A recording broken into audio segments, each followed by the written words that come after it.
All right, let's go ahead and jump right into 11-4 on page 488, and it's going to cover tracking and reordering inventory. So this is going to look at two major things. One, how do you track inventory? What affects inventory amounts? And then the reorder point of inventory, which I find extremely fascinating. And it's something that happens all the time, something that definitely affects everyone, but yet no one really ever thinks about.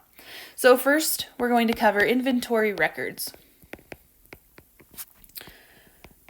So this is just about as easy of math as you can possibly get. It's just addition and subtraction.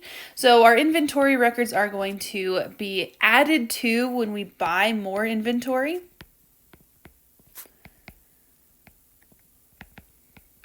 And it's going to be taken away as we sell the inventory. Now, most of the time, people aren't just going around Walmart and checking and counting and counting and counting cans of green beans. That's not really how it works. Inventory is kept through point of order systems. So as you buy the can of green beans, it is deducted from their inventory.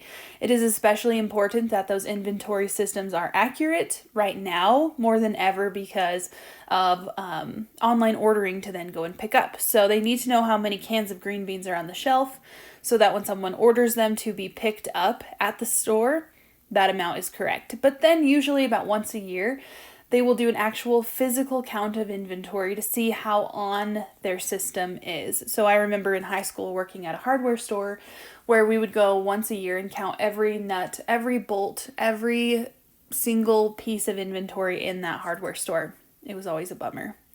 But anyway, this first part is very, very easy. You can look on page 489 and see kind of what a stock record used to look like. And again, that is all done electronically now. So you don't really keep it on paper unless you're doing a physical count, usually once a year.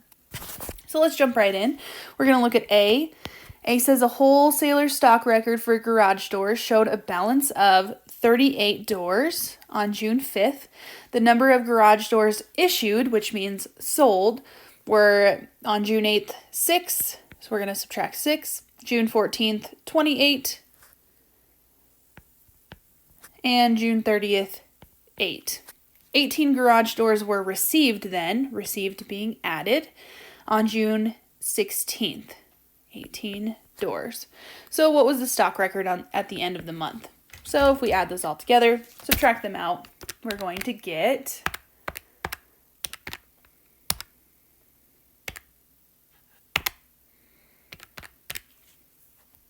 14 doors. Very, very easy. That section's very, very simple, but I think the most interesting part of this section of the book is the reorder point. This is something that affects every single consumer who's buying things at the store, but no one ever thinks about it. So just picture this. If you went to the grocery store and let's say it was the holidays, and something that is very popular during the holidays is Cool Whip to make pies, to make different salads. Everyone wants their Cool Whip.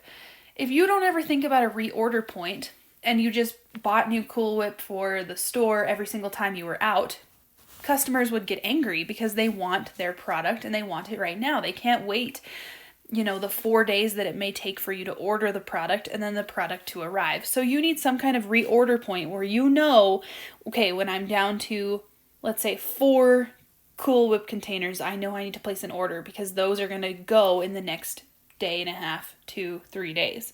So the equation for the reorder point is as follows. So reorder point equals the daily usage, and you know this by tracking your inventory diligently over the years. You know how many of your product is going to be used each day. So daily usage times lead time, and that's how much time it takes to receive your stock. So you should know that it takes 4 days to get a shipment from your wholesaler. It takes 2 days, whatever it is. That's the lead time. And then to that, you're going to add in your safety stock. So you never want to be completely out of something because then your customers will go somewhere else and you'll build the reputation that you never really have what you should have. So you need some kind of safety stock to ensure that you always have some on hand. So let's look at C.